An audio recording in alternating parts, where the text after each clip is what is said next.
This place has been my entire adult life.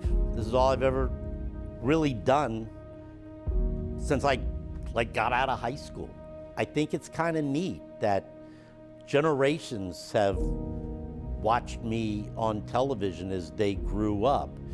And one of the best moments are when I go somewhere and I run into that 45, 50-year-old man who comes up to me and says, when I was in high school, you came out on a Friday night and I scored a touchdown and you put me on TV. And I'm an old guy now. You're welcome to Friday Night Flight, and that is still one of the greatest moments of my life. And to think that maybe for those few seconds I had an opportunity to do that for them, that's more rewarding than the money or the ratings or the notoriety. I was a 22-year-old kid. Bruce Rader, Area 10 Eyewitness News. They came out on a television set with no experience whatsoever. Let's get to it. People that took a chance on me. And it was a hell of a run. But the race has to end somewhere. And it ends here.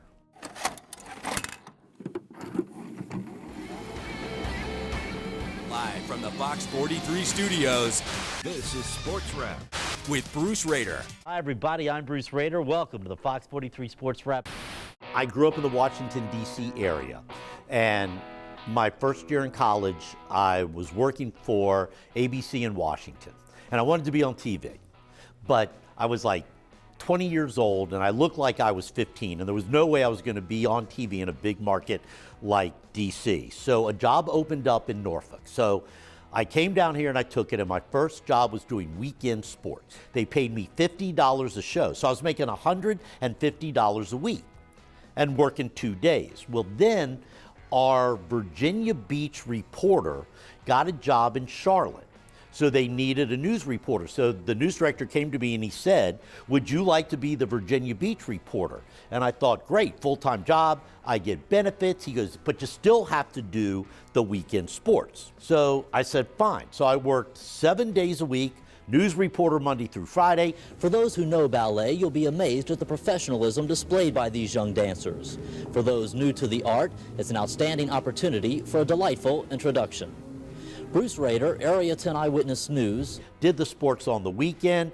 I'm Bruce Rader here at Norfolk Scope. Never got a day off. I think that might have been illegal, but that was the old days.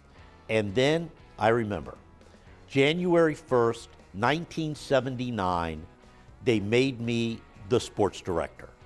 Monday through Friday, anchor, 6 and 11, that's all I did. At 6 o'clock, Wavy TV was the number 4 rated station, behind Channel 3, Channel 13, and reruns of Wonder Woman on Channel 27. And I was obsessed with being number 1. I did not want to be number 4. The other 2 sportscasters were veterans, and they did what everybody else in the country did, national sports. What I thought you had to do was get out in the community, let people know who you are, and I had to do something that the other 2 guys weren't doing. You did good. I agreed to take on this foolhardy story before I met old Grasshopper here. What is the dumbest thing you've ever done in your career? A 5-year-old Brahma bull who, by the way, weighs 1,650 pounds. I think everyone will admit, hands down, it was the night I went to the Hampton Coliseum To get on this fella's back using only one hand to hold myself on. and I rode a bull. I remember his name. It was Grasshopper. Mr. Grasshopper, I was calling him at this point. I was young, and I thought, this is gonna be a great story. Nobody has done this before.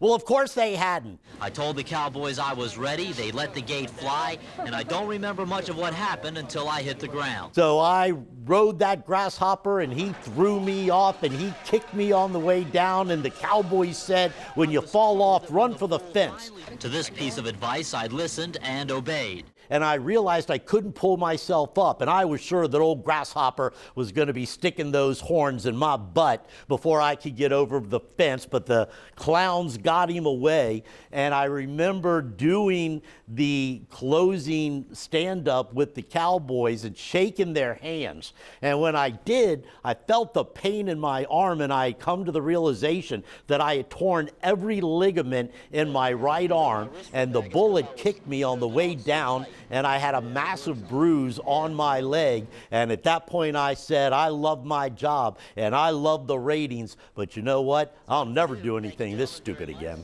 Appreciate it. Oh, ow. There's two eras of Bruce Rader. Let's get this straight. There's mustache Bruce Rader, and then there's post-mustache Bruce Rader. That's kind of how you separate the eras. When I got in, he had already shaved the mustache, so I'm a part of the post-mustache era. But that mustache era, people still talk about that mustache. He can spin a yarn, that can knit a sweater. I mean, you know, he's really a good storyteller, and he's much more than just some sports guy, okay? Part of the things that Bruce did is it's the fabric of the community, and we're providing you something in your community that you can't get anywhere else. So I decided to zero in on local sports, high school sports, Old Dominion, ACC basketball, CIAA basketball, historically black colleges, Norfolk State, Hampton University. No one was covering them at the time. Let's go to the highlights. So one of the first people I met when I came to Hampton Roads was Dr. Harrison Wilson. He was the president at Norfolk State University and the grandfather of Russell Wilson of the Seattle Seahawks. President Wilson said, you should come to a Norfolk State football game. We play at Foreman Field. It's packed. And I thought, that'd be great. There were 10,000 people in the stands, and there were another 5,000 people outside trying to get in. Well, I went out there and I realized no one in the media was covering Norfolk State, Hampton University, the CIAA. And so I shot the games and I took it back to the station and I started covering them on a regular basis. Then I started covering the CIAA basketball tournament. And if you've never experienced a CIAA tournament before, maybe we can show you just what you're missing. Which next to the ACC basketball tournament was the second biggest basketball tournament in America. And it was all historically black colleges that were involved in it. Being able to talk about going down to CIAA and pushing to have coverage of HBCU sports. And as an HBCU grad, that means the world to me as well, to hear those stories. And when you talk to the guys at Norfolk State or at Hampton, my alma mater, they are so appreciative of the work that Bruce did and still does to make sure that that's a part of the robust coverage of our region. It's the Runnin' and Gunnin' basketball event east of the Mississippi. And then several years later, it was one of the greatest honors that I ever received, and I was the first non-minority to be inducted into the CIAA Hall of Fame. And I truly believe that because back in the 1970s that I started covering Norfolk State and Hampton University, it gave the viewers that perhaps weren't that interested in watching local sports because they weren't watching schools that were important to them. I think they became viewers. Slowly but surely, the ratings went up, and eventually we ended up being the #1 station. At Darling Stadium is the National Player of the Year, Ronald Curry. Ronald, this is your last game at Darling Stadium. What are you feeling tonight? Well, I'm kind of feeling a little jittery right now. One of the great things about doing sports in this market, The #8 pick in the draft, is that some of the greatest athletes in the history of America. The first game of your last season. Well, you know, anything can happen. I may feel so good after the season's over, I may come back. Football, basketball, baseball, track and field, Olympians have come out of Hampton Roads. Many of them I watched when they were in high school. The great Kenny Easley, the great Bruce Smith, William Fuller, Lawrence Taylor. I'll forget many of them. Alonzo Mourning, Allen Iverson on the basketball court, David Wright, the Upton brothers, Michael Kadire, all of these great athletes that I watched when they were kids. And for one who sat just a couple of rows away from the ring, there is no question. Sweet Pea Whitaker decisively won his battle against the previously unbeaten Julio Cesar Chavez. Sweet Pea Whitaker, for example, at one time the greatest boxer in America. I sat in the locker room with him as he was warming up before he walked out into the arena, whether it be in Las Vegas or San Antonio or even at Norfolk Scope. And being able to be behind the scenes for things like that, you can't do that anymore. The media has changed. They don't give reporters that type of access. He joins us live right here at Redskins Park. You have been working hard, buddy. Extremely hard. Probably the local athlete that I've had the closest relationship with is Bruce Smith.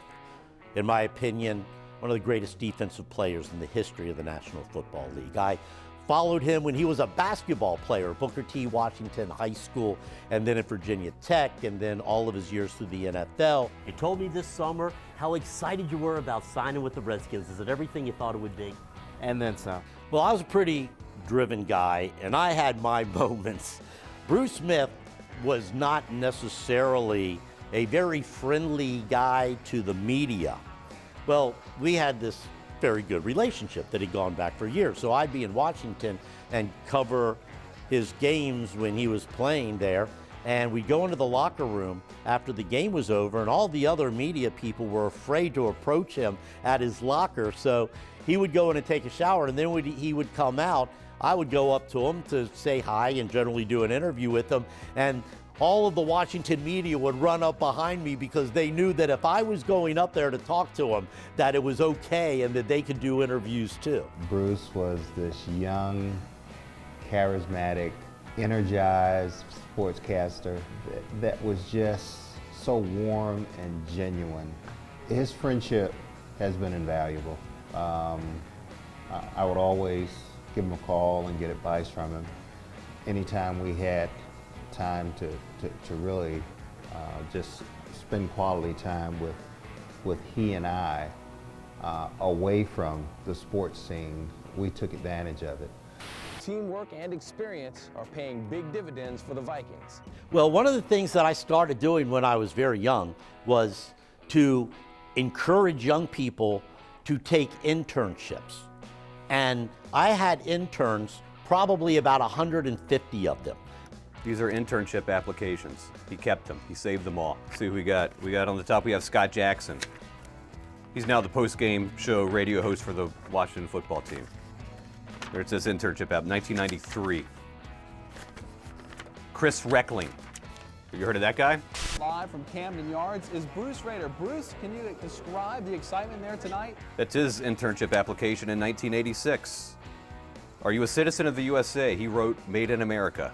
Chris Omahan, who's been a photographer at Wavy for almost 30 years. That's his internship application. I mean, it goes on and on. Opportunities. I mean, look at all. I just pulled 3 off the top, and those are 3 heavy hitters. I've got guys that were my interns that have been sports directors in markets for 30 years. Stan Barrett, who anchors the ESPN Sports Center out of Los Angeles still to this day. So another week, another tough loss for Coach Joe Langston and his Norcom Greyhounds. Jay Harris, who was on ESPN for years, and then the other several hundred young people that interned for me, some that had never gotten in the business. I guess you could say I was their mentor in effect, but I'll tell you one thing, I worked them. I put them through the ringer. Hey, Bruce. Stan Barrett here from the Center Sports Center at ESPN in Los Angeles. Wanted to make sure I got a chance to say congratulations to you on your legendary career on TV in Hampton Roads and wish you all the best in retirement. You've certainly earned it. There's no way I could ever thank you enough for helping me to get my career on track. I just wanted everyone celebrating with you to know about the difference you've made for others during a truly legendary career. I'm wishing you and your family nothing but joy and happiness as you spend more time together in retirement. It's very kind for them to say that they owe a lot to me, but all I did was what others did for me, and that is give me the opportunity to live my dream. And I tried to prepare them through my experiences for what they would have to look for in the cutthroat world of television and news, and to be able to see them now on national TV and local TV, it really feels so great. And I'm very proud of them and what we were able to do here to help jumpstart their careers. I'm very proud of what I've accomplished in my 45 years covering sports in Hampton Roads and around the country, but that provided me the platform to be able to work with children dying of cancer at St. Jude, for doing the telethon. $323,069. Thank you. Right here at Wavy for decades, every Labor Day weekend, for Jerry Lewis and MDA, to working with these young people at the telethon, only to find out 3 years later they had died. But I knew that I had, in a small way, made a difference. He loved on those kids so much, you know? I mean, he would get down on their level, because all of them were in wheelchairs, and he literally would get down on their level and talk to them constantly. And you know, when we would lose one, he would cry, I would cry, you know? There was just that passion and compassion. As great as it was to be on TV every day, I wouldn't have had that opportunity to be involved with all of these charities if it hadn't have been for that. So to be honest with you, if you say to me, what am I most proud about? What is my greatest achievement of what I have done in my career? I say it was being able to give back to the community more than it was to just go on TV every night at 6 and 11 and talk about sports. All right, knock him dead. This is it. It's hard to say what's next. I assume that if they let me, I'll go on the 6 o'clock news on Thursday, and I'll take a few minutes and say goodbye to everybody.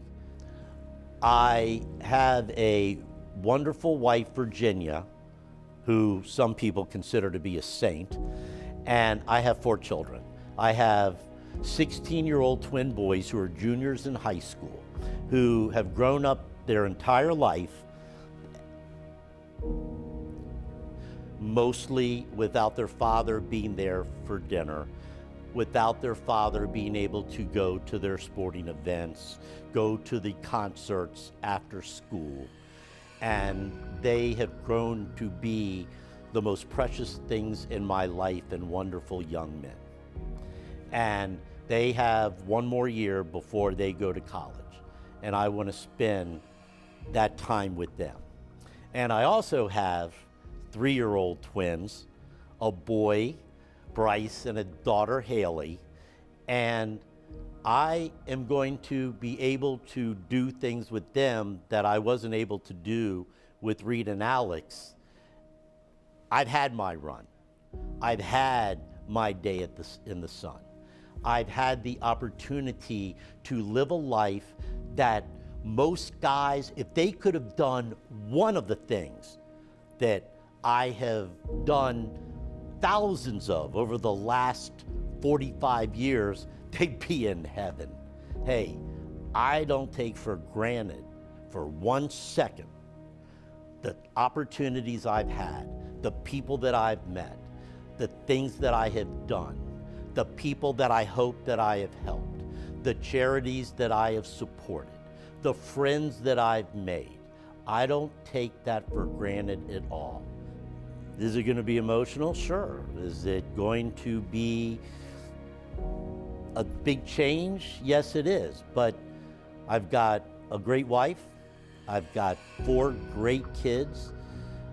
I'm going to spend time with my family. but you might see me back somewhere again. You never know.